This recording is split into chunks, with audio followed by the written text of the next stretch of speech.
नमस्कार दोस्तों, देश दुनिया की हर बड़ी और ताज़ा खबर सबसे पहले देखने के लिए हमारे चैनल फ्लैश भारत को अभी सब्सक्राइब करें और हर अपडेट से जुड़े रहें। तमिलनाडु की राजनीति से बड़ी खबर सामने आई है, जहां मुख्यमंत्री विजय ने कई अहम घोषणाएं की हैं।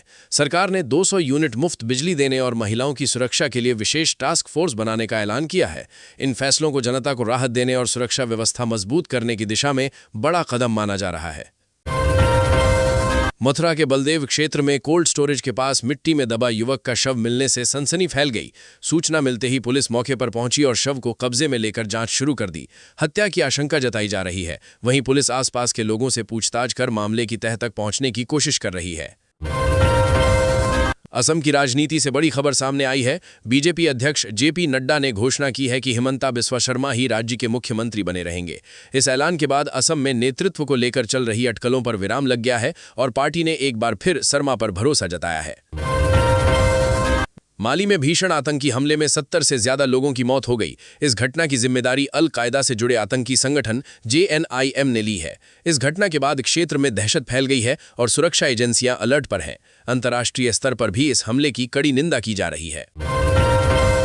गुरुग्राम में यूट्यूबर एल्विश यादव को जान से मारने की धमकी मिलने का मामला सामने आया है। रिपोर्ट के अनुसार लॉरेंस बिश्नोई गैंग के नाम पर 10 करोड़ रुपए की रंगदारी मांगी गई है। घटना के बाद सुरक्षा एजेंसियां सतर्क हो गई हैं और मामले की जांच शुरू कर दी गई है। पुलिस धमकी देने वालों की पहचान और गिरफ्तारी के प्रयास में जुटी है। तमिलनाडु की राजनीति से बड़ी खबर सामने आई है। अभिनेता से नेता बने थलापति विजय आज मुख्यमंत्री पद की शपथ ले सकते हैं। डीएमके की ओर से भी इसको लेकर बयान जारी किया गया है, जिससे राज्य की राजनीति में हलचल तेज हो गई है। इस घटनाक्रम को तमिलनाडु में नए राजनीतिक दौर की शुरुआत के रूप में देखा जा रहा है।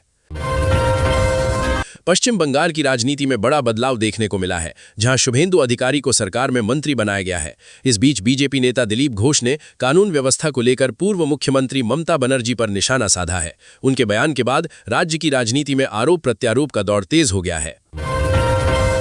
तमिलनाडु की राजनीति में आरोप प्रत्यारोप का दौर तेज हो गया है। रिपोर्ट के मुताबिक मुख्यमंत्री विजय पर डीएमके से जुड़े 10 लाख करोड़ रुपए के कर्ज को लेकर सवाल उठाए गए हैं। इस मुद्दे को लेकर राजनीतिक बयानबाजी बढ़ गई है और इसे राज्य की आर्थिक स्थिति और सियासी टकराव से जोड़कर देखा जा रहा है।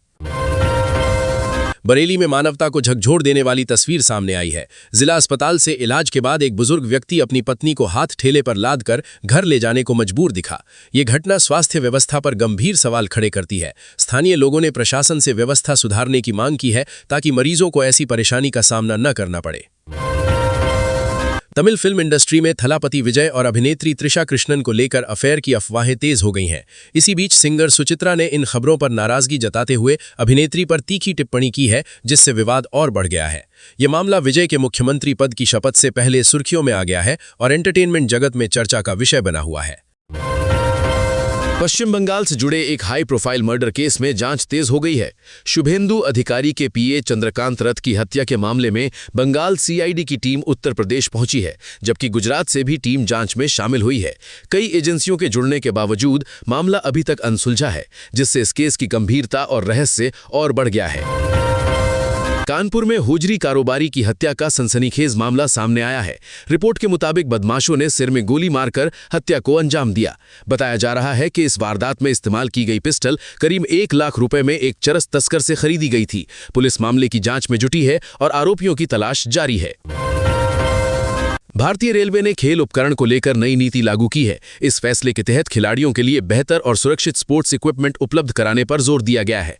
हाल ही में पोल वॉल्ट खिलाड़ी काविन राजा से जुड़े हादसे के बाद इस नीति को और सख्ती से लागू करने की बात कही जा रही है, ताकि खिलाड़ियों की सुरक्षा सुनिश्चित की जा सके। पाकिस्तान में प्रसिद्ध हिंदू शास्त्रीय नृत्यांगना सीमा केरमानी की गिरफ्तारी का मामला सामने आया है। सिंध पुलिस ने उन्हें हिरासत में लिया है, जिसके बाद अभिव्यक्ति की स्वतंत्रता को लेकर बहस तेज हो गई है। इस घटना पर कलाकारों और सामाजिक संगठनों ने चिंता जताई है और इसे सांस्कृतिक आजादी से जोड़कर देखा जा रहा है। तमिलनाडु में थलापति विजय के मुख्यमंत्री शपथ ग्रहण समारोह में निजी जिंदगी को लेकर चर्चाएं तेज हो गई हैं। रिपोर्ट के मुताबिक समारोह में उनकी पत्नी संगीता की गैर मौजूदगी ने सवाल खड़े किए हैं। वहीं अभिनेत्री त्रिशा कृष्णन और उनके परिवार की भावुक प्रतिक्रिया भी चर्चा में है, जिससे ये मुद्दा राजनीति के साथ साथ एंटरटेनमेंट जगत में भी सुर्खियों में आ गया है। हंटा वायरस को लेकर एक बार फिर अलर्ट जारी किया गया है। विशेषज्ञों के अनुसार ये संक्रमण गंभीर होने पर मल्टी ऑर्गन फेलियर का कारण बन सकता है, जिससे मरीज की स्थिति बेहद नाजुक हो जाती है। डॉक्टरों ने चेतावनी दी है कि ये वायरस संक्रमित चूहों के संपर्क से फैलता है, इसलिए साफ सफाई और सतर्कता बेहद जरूरी है। शुरुआती लक्षण दिखने पर तुरंत इलाज कराने की सलाह दी गई है। छत्तीसगढ़ में बिजली विभाग में बड़ा प्रशासनिक फेरबदल किया गया है। CSPDCL ने कई अधिकारियों के तबादले के आदेश जारी किए हैं। इस बदलाव को विभागीय कार्यप्रणाली में सुधार और बेहतर प्रबंधन के लिए अहम कदम माना जा रहा है। उत्तर प्रदेश में विधानसभा चुनाव से पहले कैबिनेट विस्तार को लेकर हलचल तेज हो गई है। लखनऊ में होने वाले इस विस्तार में कई नए चेहरों को मंत्री बनाया जा सकता है। रिपोर्ट के मुताबिक संभावित मंत्रियों के नामों को लेकर चर्चाएं तेज हैं और इस कदम को आगामी चुनाव से पहले सियासी संतुलन साधने की कोशिश के रूप में देखा जा रहा है। आगरा में नए LPG कनेक्शन पर रोक लगाने और सब्सिडी बंद करने का मामला सामने आया है। रिपोर्ट के मुताबिक इस फैसले से उपभोक्ताओं को झटका लग सकता है। खासकर नए कनेक्शन लेने वालों को परेशानी का सामना करना पड़ सकता है। प्रशासन की ओर से इस कदम के पीछे की वजह को लेकर चर्चा जारी है। हापुड़ में गंगा एक्सप्रेसवे पर दर्दनाक सड़क हादसा हो गया। एक कैंटर के डिवाइडर से टकराने के कारण 2 महिलाओं और 8 महीने के मासूम की मौत हो गई। हादसे के बाद मौके पर अफरा तफरी मच गई। पुलिस ने पहुंचकर घायलों को अस्पताल भिजवाया और मामले की जांच शुरू कर दी है। फर्रुखाबाद में तनावपूर्ण हालात देखने को मिले, जहां लोगों के गुस्से का सही अंदाजा न लगा पाने के कारण हालात बिगड़ गए। घटना के दौरान पथराव और हंगामा हुआ, जिसके बाद पुलिस को लाठीचार्ज करना पड़ा। इलाके में स्थिति को नियंत्रण में लाने के लिए सुरक्षा व्यवस्था बढ़ा दी गई है। उत्तर प्रदेश में मौसम का मिजाज फिर गर्म हो गया है। मौसम विभाग के अनुसार हालिया हलचल खत्म होने के बाद तापमान 40 डिग्री सेल्सियस के पार पहुंच गया है। आने वाले दिनों के लिए लू और भीषण गर्मी की चेतावनी जारी की गई है। लोगों को सतर्क रहने, धूप से बचने और पर्याप्त पानी पीने की सलाह दी गई है। शाहजहांपुर में सनसनीखेज हत्या का मामला सामने आया है। एक पिकअप चालक की अपनी गर्लफ्रेंड से बात करने को लेकर हत्या कर दी गई। पुलिस ने कार्रवाई करते हुए आरोपी को गिरफ्तार कर लिया है। मामले की जांच जारी है और घटना के पीछे की पूरी वजह जानने की कोशिश की जा रही है। अलीगढ़ के राजा महेंद्र प्रताप सिंह विश्वविद्यालय ने स्नातक और स्नातकोत्तर सम सेमेस्टर परीक्षाओं के परिणाम जारी कर दिए हैं। छात्र आधिकारिक वेबसाइट पर जाकर अपना रिजल्ट देख सकते हैं। रिजल्ट जारी होने के बाद छात्रों में उत्सुकता और खुशी का माहौल देखने को मिल रहा है। लखनऊ की सियासत में संभावित फेरबदल को लेकर हलचल तेज हो गई है। खबरों के मुताबिक जल्द होने वाले कैबिनेट विस्तार और बदलाव को लेकर नेताओं में बेचैनी बढ़ती नजर आ रही है। सुना है क्या कॉलम में यह भी चर्चा है कि बड़े नेताओं के साथ साथ अन्य दावेदार भी अपनी जगह को लेकर चिंतित हैं। सियासी गलियारों में इस मुद्दे पर अटकलें लगातार तेज हो रही हैं। कानपुर में एक दर्दनाक सड़क हादसा सामने आया है। फ्लाईओवर पर एक अज्ञात वाहन ने मोटरसाइकिल को कुचल दिया, जिससे काम पर जा रहे 2 युवकों की मौके पर ही मौत हो गई। हादसे के बाद इलाके में अफरा तफरी मच गई। पुलिस ने शवों को कब्जे में लेकर जांच शुरू कर दी है और फरार वाहन की तलाश जारी है। बरेली में संपत्ति विवाद के चलते एक व्यक्ति की हत्या का मामला सामने आया है। इस मामले में मृतक के बड़े भाई और 2 भतीजों के खिलाफ केस दर्ज किया गया है। पुलिस ने जांच शुरू कर दी है और आरोपियों की तलाश जारी है। अलीगढ़ में आयोजित लोक अदालत में बड़ी संख्या में मामलों का निपटारा किया गया। इस दौरान आपसी सहमति से कई पुराने विवाद सुलझाए गए। लोक अदालत के जरिए लोगों को त्वरित न्याय मिला, जिससे समय और धन दोनों की बचत हुई। प्रशासन ने इसे न्याय प्रक्रिया को सरल और प्रभावी बनाने की दिशा में अहम कदम बताया। बरेली में LPG उपभोक्ताओं के लिए बड़ा अपडेट सामने आया है। रिपोर्ट के मुताबिक अगले 90 दिनों में उपभोक्ताओं के फोन नंबर बदल दिए जाएंगे। इस बदलाव का उद्देश्य गैस कनेक्शन से जुड़ी सेवाओं को अधिक सुरक्षित और व्यवस्थित बनाना बताया जा रहा है। उपभोक्ताओं को समय रहते अपने विवरण अपडेट रखने की सलाह दी गई है।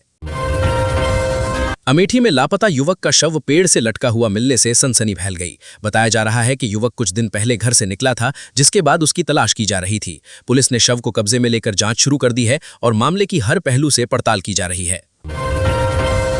बरेली में ट्रैफिक पुलिस के सब इंस्पेक्टर के साथ अभद्र व्यवहार का मामला सामने आया है। बाइक का चालान काटने के बाद आरोपी ने दरोगा के साथ बदतमीजी की। घटना के बाद पुलिस ने कार्रवाई करते हुए मामले की जांच शुरू कर दी है। अधिकारियों का कहना है कि कानून व्यवस्था से खिलवाड़ करने वालों के खिलाफ सख्त कदम उठाए जाएंगे। अलीगढ़ में ठंडा पेय पीने के बाद 6 लोगों की तबीयत बिगड़ने का मामला सामने आया है। बताया जा रहा है कि कोल्ड ड्रिंक पीने के तुरंत बाद सभी को उल्टी और चक्कर जैसी शिकायतें होने लगी, जिसके बाद उन्हें अस्पताल में भर्ती कराया गया। प्रशासन ने मामले की जांच शुरू कर दी है और पेय पदार्थ के सैंपल जांच के लिए भेजे गए हैं।